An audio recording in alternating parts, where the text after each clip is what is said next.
I overheard my brother-in-law and his fiancée plotting to ruin my wedding, so I crushed theirs with his furious exes in a brutal surprise. I'm Kelly, 24, and I recently got married to James, who's 25. We've been together since high school, and James is honestly the best thing that's ever happened to me. He's kind, hardworking, and just an overall amazing guy. But his brother Brad? Let's just say the guy is the human equivalent of a thorn stuck in your shoe. Annoying, painful, and impossible to ignore. Brad is 27, and for as long as James can remember, he's always been the golden child in the eyes of their parents.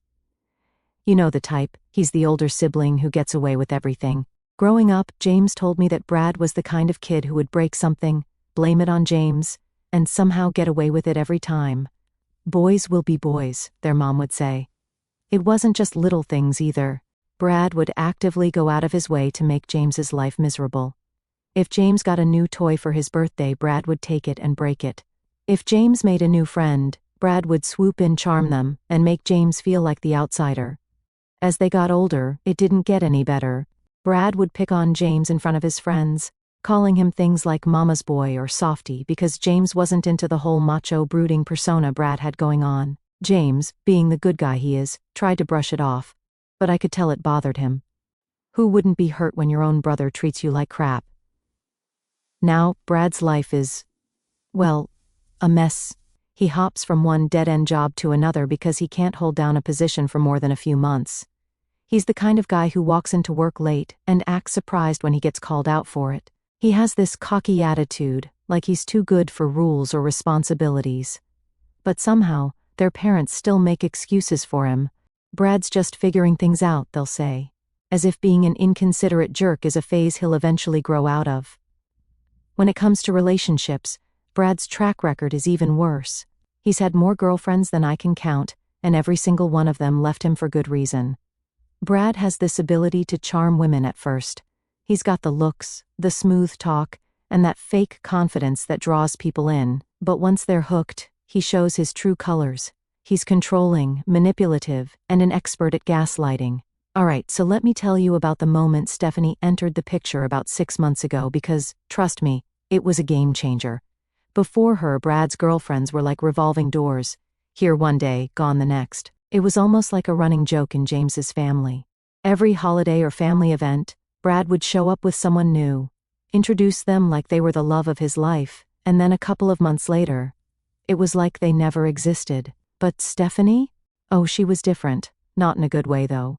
From the moment Brad introduced her at a family barbecue, it was clear this wasn't your average short-term fling. She had this air about her, like she thought she was better than everyone else in the room, and the way she looked at people?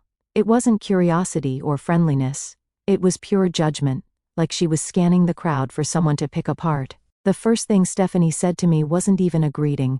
She walked up to where I was standing with James and said, "Oh, you're Kelly? I thought you'd be taller." I was so thrown off that I just laughed awkwardly, but James immediately went into protective mode.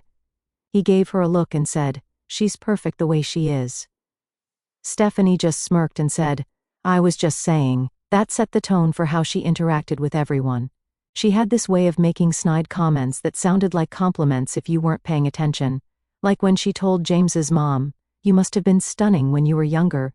Brad always says you were the prettiest woman in town." Or when she asked James's dad if he was finally going to retire and enjoy life, knowing full well he'd just been laid off. The worst part? Brad ate it up. He stood by her side, grinning like she was the most brilliant, charming woman in the world. For the first time, he seemed genuinely proud of the woman he was with, which made sense because they were basically the same person. They both loved stirring the pot and making themselves the center of attention. Stephanie wasn't just a mean girl, though. She was calculated. You could tell she studied people, figured out their insecurities, and then used them to her advantage. Over the next few months, every time we saw her, she managed to create drama without ever being directly involved. She'd plant little seeds of doubt or gossip, then sit back and watch the chaos unfold. One time, during a family dinner, she casually mentioned how James must have been such a mama's boy growing up because he was so kind and sensitive. She said it like it was a compliment, but Brad jumped on it, laughing and saying, "Oh, you don't even know the half of it." He used to cry if Mom didn't cut the crusts off his sandwiches. The whole table laughed, but I could see James was uncomfortable. Stephanie just smiled sweetly, like she had no idea she'd started it. She also had a habit of trying to one-up people. If someone mentioned a new job or accomplishment, Stephanie would find a way to make it about her or Brad. Like when James told the family he'd gotten a promotion at work, everyone was genuinely happy for him, except Stephanie. She immediately turned to Brad and said, "Didn't you almost get promoted last year, babe? You totally should have if your boss wasn't such an idiot." It was like she couldn't stand the idea of anyone else getting attention. What really sealed my opinion of Stephanie, though, was when she started hanging out with James's mom more. At first, it seemed innocent.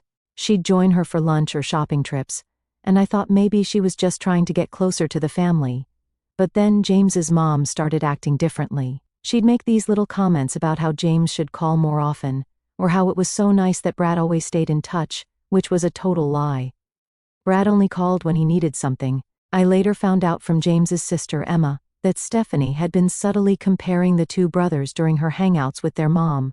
She'd say things like, "It's so sweet how Brad always talks about how much he loves you," or "Brad was just saying how he wants to make sure you're taken care of when you get older." All lies, of course, but it worked. James's mom started seeing Brad in a more positive light, which only fueled his ego. But the real turning point was when Stephanie started planning her wedding with Brad. Yep, you heard that right. They got engaged, and it wasn't a normal happy announcement. It was the most Brad and Stephanie thing you could imagine. They posted a photo of her hand with the ring, captioned, "When you know, you know," and tagged it with hashtags like power couple and better than fairy tale. It was so over the top that James and I couldn't stop laughing. Of course, we found out later that Brad had proposed right after James told the family he was planning to propose to me. It was no coincidence. Brad couldn't stand the idea of James being in the spotlight, so he had to make his move first. And Stephanie? She probably loved the drama of it all. What really rubbed salt in the wound was how they acted afterward. When James proposed to me, we were over the moon, but as soon as we shared the news with his family, Brad and Stephanie made it about them. Stephanie kept saying things like, "Oh my gosh, maybe we'll all get married in the same year. That would be so fun." And Brad, with his usual smugness, said, "Guess we're just a family of overachievers, huh?" Stephanie's wedding planning became her entire personality. Every time we saw her, she'd find a way to bring it up, even if it wasn't relevant. If someone complimented my ring, she'd immediately start talking about her venue or her dress. And the worst part? She wasn't just showing off, she was subtly trying to undermine our plans. One time she cornered me at a family dinner and said, "You're going to love wedding planning. It's so stressful but so worth it. Just make sure you don't let it take over your life."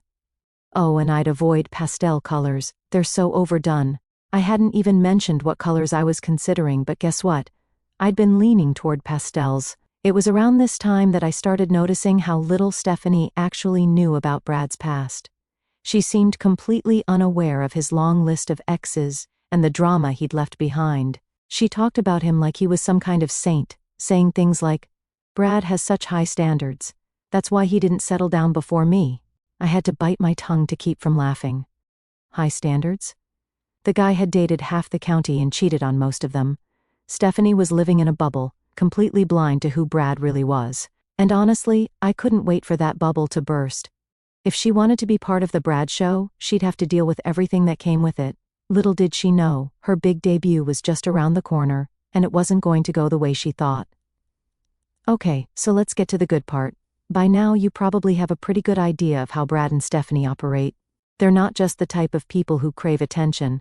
They're the kind who need to dominate every single moment, even if it means ruining someone else's. And when it came to our engagement, they weren't content with just stealing the spotlight. No, they wanted to sabotage us completely. It started at our engagement party. James and I had planned this small get-together with close friends and family to celebrate the big news. Nothing fancy, just some food, music, and good vibes. Of course, we invited Brad and Stephanie because, well, they're family, and we figured it'd look bad if we didn't. In hindsight, I wish we'd just forgotten to send their invite. When they arrived, it was clear they weren't there to celebrate us. Stephanie showed up in this glittery dress that screamed, "Look at me," and Brad had his usual smug grin plastered across his face. Within 5 minutes, they were already working the room, talking to everyone about their engagement. It was exhausting. At one point, I overheard Stephanie telling one of James's aunts, "We're so excited to get married before the end of the year. It's going to be the wedding of the century." She conveniently forgot to mention that their engagement had only happened after James proposed to me. The real drama started about halfway through the night. I'd gone into the laundry room to grab some extra napkins, and as I was walking back, I heard voices coming from the hallway near our guest bedroom. I wasn't trying to eavesdrop, but I recognized Brad's voice.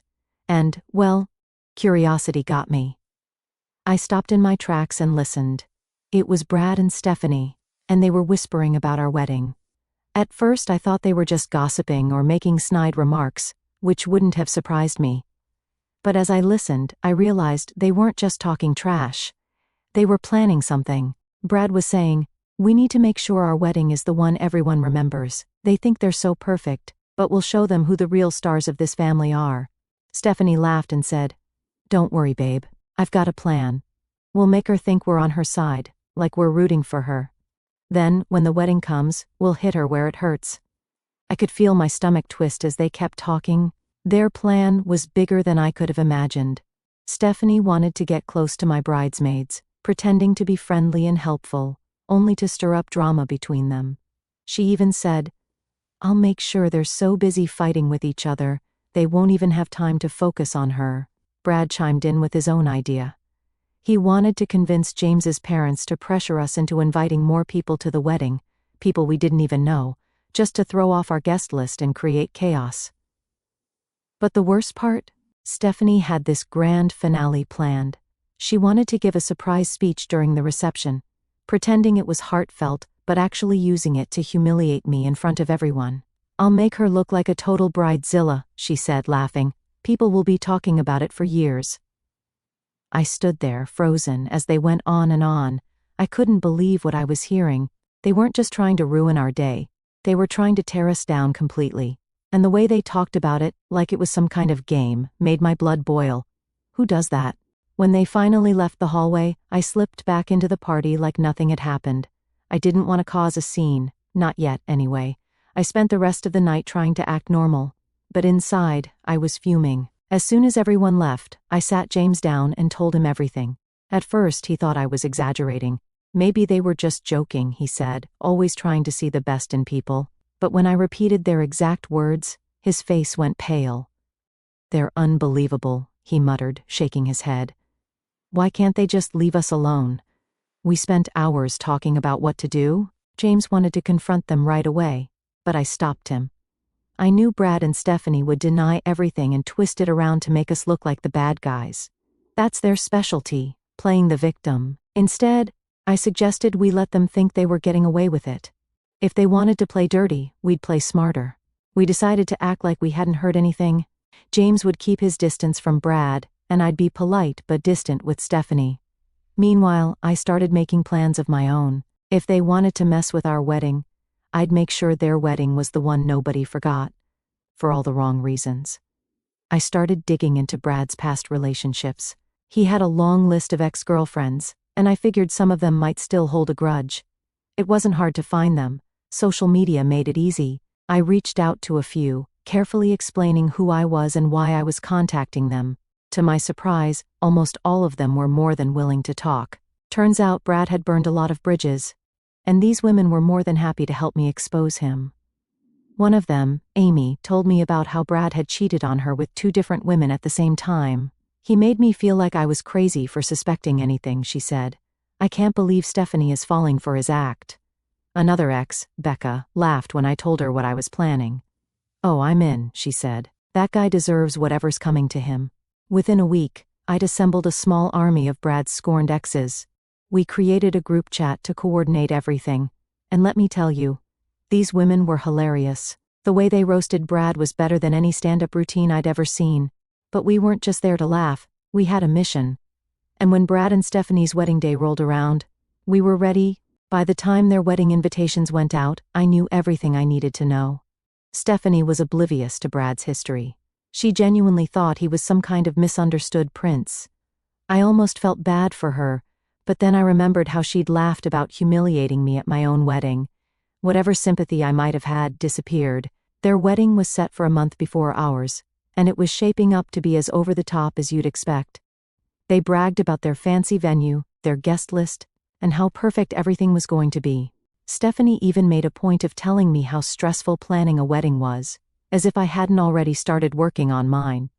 "Don't worry, Kelly," she said with a fake smile. "I'm sure your wedding will be cute in its own way." I just smiled back, knowing she had no idea what was coming. Brad and Stephanie wanted to play dirty? Fine. But they were about to learn that messing with us was the biggest mistake they'd ever made. Alright, so let me walk you through Brad and Stephanie's wedding day. Because not only was it the most satisfying train wreck I've ever witnessed, but I was there to see it all unfold. Their wedding was everything I hoped it would be, a total disaster, but one where they couldn't run away from the mess they'd created. James and I showed up, acting like the supportive family members we were supposed to be. I wore a simple dress, and James looked sharp in his suit. We didn't want to draw attention to ourselves, but I had a hard time keeping a straight face, knowing what was about to go down. The venue was packed with people. Brad and Stephanie had been bragging about inviting colleagues, extended family, friends, and, of course, Stephanie's parents' wealthy social circle. The place was decked out to the nines. Massive floral arrangements, glittering chandeliers, and the kind of over-the-top decor that screamed, "We spent too much." Money on this. Stephanie's dad had clearly bankrolled the entire thing, and Brad, predictably, was basking in the attention like he was some self-made mogul. James and I took our seats near the back, nodding and smiling politely to other guests while waiting for the show to start. The ceremony began with the usual grand entrance of the bridal party, and then Stephanie made her big appearance. Her dress sparkled so much it was borderline blinding, and she walked down the aisle with a smug smile, clearly loving every second of being the center of attention. Everything was going smoothly. Well, for the first 10 minutes. The officiant welcomed everyone, and then Brad and Stephanie stood side by side, holding hands and beaming. That's when Amy made her move. Amy stood up from her seat near the back of the room, dressed in a sleek, elegant gown that wouldn't have been out of place in a bridal party. At first, the guests thought she was part of the ceremony, maybe someone bringing a reading or a blessing, but then she walked straight up to Brad and Stephanie, stopping right in front of them. "Brad," she said, her voice clear and steady, "before you make any promises today, I think everyone here deserves to know the kind of promises you've broken." You could hear a pin drop. Brad's face drained of all color, and Stephanie's brow furrowed as she tried to figure out what was going on. Before anyone could stop her, Amy pulled out an envelope and handed it to Brad. He hesitated, but Stephanie snatched it and tore it open, pulling out a series of handwritten letters. "What is this?" Stephanie snapped, flipping through the pages. "They're love letters," Amy explained, her voice calm but cutting. "Letters Brad wrote to me while we were dating. Oh, and to several other women while he was also dating me." The crowd erupted into whispers. Stephanie's hands shook as she skimmed one of the letters, her eyes narrowing with every word. Brad tried to grab the envelope, but Amy held firm. "You might want to let her finish," she said with a cold smile. "It gets better." Becca, the second ex, stood up then, striding confidently down the aisle. She too was dressed impeccably, and she held an envelope of her own. "Hi, Stephanie," Becca said sweetly, her voice dripping with faux sympathy. "I'm Becca. I dated Brad for about 6 months. During that time, he told me he was saving up for our future. Turns out, he was just borrowing money from me to take another girl out on dates." Stephanie's jaw dropped. "Is this true?" she hissed at Brad. "How many of these are there?" Brad stammered. It's not what it looks like. They're lying." But one by one, more of Brad's exes stood up, each carrying their own envelope. Lisa walked down the aisle next, her heels clicking loudly against the marble floor. She handed her envelope to Stephanie, who was now visibly shaking. "You don't know me," Lisa said, "but I know Brad all too well. He promised me the world while he was sneaking off to see other women. Here's a list of their names. He gave them cute little nicknames in his phone so I wouldn't figure it out." At this point, the officiant looked completely lost, and the guests were openly gossiping. Phones were out, capturing every second of the chaos. Stephanie's parents looked horrified, whispering furiously to each other, while Brad's parents sat frozen, staring at their son as if seeing him for the first time. Danielle was the last to stand up. She didn't have an envelope but carried a single sheet of paper. "This one's my favorite," she said, holding up what turned out to be a printed screenshot of a dating app conversation. "This is Brad matching with me on Tinder while he was already living with one of his exes." "Recognize this, Brad?" the crowd gasped. Stephanie threw the envelopes onto the floor, her face red with fury. "How could you?" she spat at Brad. "Are these women lying, or is this just a giant coincidence?" Brad looked like a deer caught in headlights. "I can explain," he stammered. "They're all just jealous. They're trying to ruin my life." "Oh, please," Amy snapped. "You ruined your own life, Brad. We're just here to make sure no one else gets hurt." Despite the chaos, Stephanie didn't storm off. No, she stood there, fuming, glaring at Brad like she wanted to murder him. "Fine," she said through gritted teeth. "We'll deal with this later. Let's just finish the ceremony." The officiant awkwardly cleared his throat and tried to regain control of the room. Shall we continue?" he asked, glancing nervously at the bride and groom. Brad nodded weakly, while Stephanie forced a tight-lipped smile. The guests were still whispering, and a few even left, clearly too uncomfortable to stick around. But the ceremony limped on, the vows rushed and robotic, and the atmosphere completely ruined. When it was finally over, the reception began, but no one cared about the couple anymore. The gossip was all about Brad's past. Every table was buzzing with conversation about the exes, the letters, and the lies. People kept glancing at Brad and Stephanie, who were doing their best to act like everything was fine. It wasn't. James and I stayed just long enough to enjoy the awkwardness before quietly slipping out. On the way home, we laughed until our sides hurt. Brad and Stephanie had wanted their wedding to be unforgettable, and in a way, they got their wish, just not the way they'd planned. After Brad and Stephanie's wedding disaster, you'd think they'd crawl into a hole and try to lay low for a while. But nope, they came out swinging, desperate to figure out how their perfect day had turned into a complete circus. I mean, I'll give them credit. They didn't pack up and leave town out of embarrassment. But honestly, maybe they should have. The first few days after the wedding were pretty quiet on our end. James and I carried on as usual, trying not to laugh every time we thought about what had happened. We didn't hear a peep from Brad or Stephanie, but the group chats were buzzing. Apparently, everyone in their social circle was talking about the exes, the letters, and the sheer audacity of the whole thing. Stephanie's parents were furious, not at Brad, which they should have been, but at the humiliation they felt in front of their fancy friends. By midweek, the silence broke. Stephanie started posting vague, passive-aggressive comments on social media about fake people and how she'd never let anyone ruin her happiness. Brad, on the other hand, wasn't subtle at all. He posted a whole rant about how some jealous, bitter women had tried to sabotage him and Stephanie, but failed because love always wins. The comment section was a mix of people supporting him, mainly his clueless friends, and others hinting that maybe he wasn't as innocent as he claimed. James and I kept our heads down, liking a few generic posts here and there to avoid suspicion. But then Brad and Stephanie started sniffing around. It started with a random call from Brad. James answered it while we were making dinner, putting the phone on speaker. Brad started awkwardly. "How'd you guys enjoy the wedding?" James gave me a look but played it cool. "It was nice," he said. "The venue was beautiful." "Yeah, thanks," Brad replied, his tone shifting. "So, you guys didn't notice anything weird, like during the ceremony?" "Weird? No, why?" James asked, perfectly innocent. "Oh, nothing," Brad said quickly. "Just thought you might have heard some rumors or something. You know, people can be jealous." I had to bite my lip to keep from laughing. Brad was fishing and James wasn't taking the bait. "I didn't hear anything," James said casually. "Everything seemed fine to me." Brad let out a forced laugh. Yeah, that's what I thought. Anyway, see you around." He hung up, and James and I burst out laughing, but that wasn't the end of it. Over the next few days, Brad and Stephanie started asking other family members if they knew anything about the exes showing up. Word got back to us that they were convinced someone had orchestrated it but had no idea who. Stephanie apparently suspected one of her bridesmaids, but Brad had his sights set on James and me. "They think we did it," I told James one night after his sister Emma called to update us. "Let them think it," James said, smirking. "They can't prove anything." For a while it felt like we were in the clear. That is, until James's parents called and asked us to come over for dinner. Now, let me tell you something about James's parents.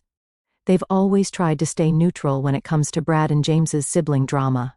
But I could tell from the moment we walked into their house that they were gearing up for a serious conversation. Dinner was tense. Normally, his mom would be chatting about her garden or their latest Netflix obsession, but she barely said a word. His dad was equally quiet, which is rare for him. After dinner, his mom cleared her throat and said, "So, we've been hearing some things about Brad's wedding." James played dumb. "Oh, what kind of things?" She sighed.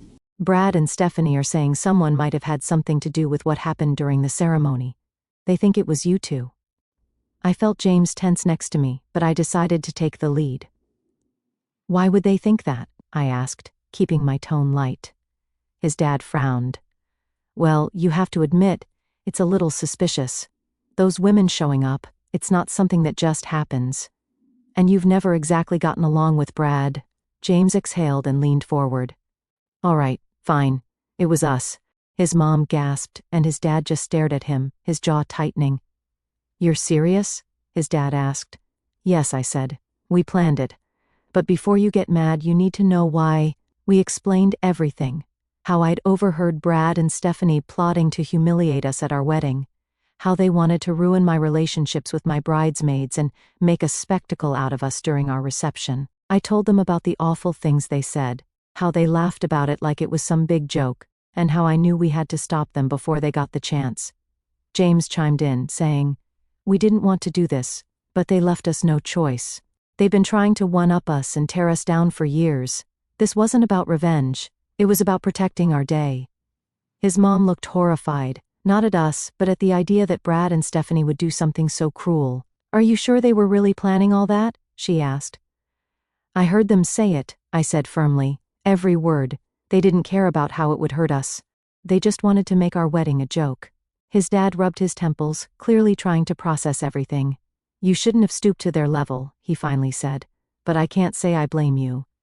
His mom nodded slowly. "It's hard to hear, but if what you're saying is true, I understand why you did it. I just wish things hadn't come to this." The conversation ended on a tense but understanding note. They didn't condone what we did, but they couldn't deny that Brad and Stephanie had pushed us to the edge. We left their house feeling a little lighter, knowing they weren't going to defend Brad this time. Over the next few days, things settled down. Brad and Stephanie were still sniffing around for answers, but James's parents didn't give them any hints. Emma called us to say their mom had pulled Brad aside and told him to stop harassing the family about the wedding. Apparently, Brad had the nerve to act offended, saying he was the victim, but she shut him down pretty quickly. As for Stephanie, she started posting less and less on social media. And when she did, it was all overly cheerful, like she was trying to prove how happy she was. But the cracks were starting to show. A mutual friend told us she'd been complaining to anyone who'd listen about how someone ruined her big day, and how unfair it was. Meanwhile, her parents were pressuring Brad to fix things because they didn't want their family name dragged through the mud. James and I, on the other hand, were focused on our wedding. With Brad and Stephanie's chaos behind us, we could finally enjoy the planning process. We kept everything low-key and intimate, making sure only the people we trusted were involved. And the best part? We didn't have to worry about Brad and Stephanie showing up. But, of course, this wouldn't be the last time they tried to insert themselves into our lives. They had one last trick up their sleeve, and while it didn't go the way they planned, it made for an unforgettable finale. It started with an odd phone call. James got a message from an old coworker he hadn't spoken to in years, congratulating him on the wedding and saying, "I'm looking forward to seeing you both there." Confused, James called him back and asked how he knew about the wedding. Turns out Brad and Stephanie had somehow gotten hold of our guest list and venue details and sent out fake invitations under other people's names. At first, we didn't even believe it. Who does that? But when a couple of other guests mentioned they'd received duplicate RSVPs with slightly different details, we knew Brad and Stephanie were behind it. Their plan was obvious: sneak in under fake names, cause a scene, and ruin our day. Thankfully, we were prepared. After Brad and Stephanie's wedding fiasco, we decided to take every precaution to keep them out of ours. We'd hired security for the venue, and every guest was required to check in with ID at the door. It felt a little extreme at first, but now we were grateful we'd gone the extra mile. On the day of the wedding, everything started off perfectly. James and I were both excited and nervous in that giddy pre-wedding way. Guests began arriving, and security was doing an amazing job keeping things organized. It was shaping up to be the best day of our lives. And then they showed up. I didn't see it happen myself, but I heard about it from our wedding planner, who came rushing over to me with wide eyes. "We have a situation at the entrance," she said. "There's a couple trying to get in, claiming to be family." My stomach dropped. "Is it Brad and Stephanie?" I asked. She nodded. James and I had already agreed to let security handle them, so I told her to stick to the plan. "Just make sure they don't get in," I said. "We're not dealing with them today." Meanwhile, at the entrance, Brad was putting on his best performance. Dressed in a sharp suit, he was trying to convince the security team that he was James's brother and had every right to be there. "This is family business," he argued, his voice growing louder with every word. "You can't keep me out of my own brother's wedding." Stephanie stood next to him in a sleek dress, arms crossed and looking furious. "We're on the guest list," she snapped. "This is ridiculous." The head of security, a no-nonsense guy we'd hired specifically for situations like this, didn't budge. "Your names aren't on the list," he said firmly, "and without an invitation or proper identification, I can't let you in." Brad's face turned red, and he launched into a rant about how family doesn't need an invitation. Stephanie, meanwhile, completely lost her cool. "This isn't over," she screamed, pointing a perfectly manicured finger at the security guard. "You'll regret this." The guard calmly escorted them back to their car, ignoring their threats and protests. By the time they finally drove off, half the guests were already inside, oblivious to the drama unfolding outside. The rest of the day was perfect. I mean, absolutely perfect. Once James and I were standing at the altar, nothing else mattered. Surrounded by friends and family who genuinely loved and supported us, we celebrated our relationship and the life we were building together. The ceremony was beautiful, emotional, and exactly what we dreamed of. A few days after the wedding, word started getting around about what had happened at the entrance. Some guests had seen Brad and Stephanie being turned away and had no problem sharing the details. The story spread fast, and people were eating it up. Apparently, Brad and Stephanie had been ranting to anyone who would listen about how unfair it was that they weren't allowed in. But instead of getting sympathy, they just made themselves look even more pathetic. It didn't take long for the cracks in their relationship to show. Stephanie, who had always prided herself on appearances, was mortified by how they'd been humiliated twice now. About a month after the wedding, we heard from a mutual friend that Stephanie had finally had enough. She dug a little deeper into Brad's past and found out just how much he'd lied to her, about his finances, his relationships, and even his role in their own wedding planning. Apparently, she confronted him in a spectacular blowout fight, packed her things, and left him. From what we heard, Brad was devastated, or as devastated as someone like him could be. He tried calling her, messaging her, even showing up at her parents' house, but she was done. For the first time in his life, Brad was facing the consequences of his actions, and there was no one left to clean up his mess. As for James and me, we're happier than ever. Our wedding was everything we'd hoped for, and we've spent the months since enjoying married life without Brad and Stephanie's drama weighing us down. Cutting them out of our lives was the best decision we ever made. They tried to ruin our happiness, but all they did was destroy their own. Sometimes, poetic justice isn't just satisfying, it's absolutely necessary.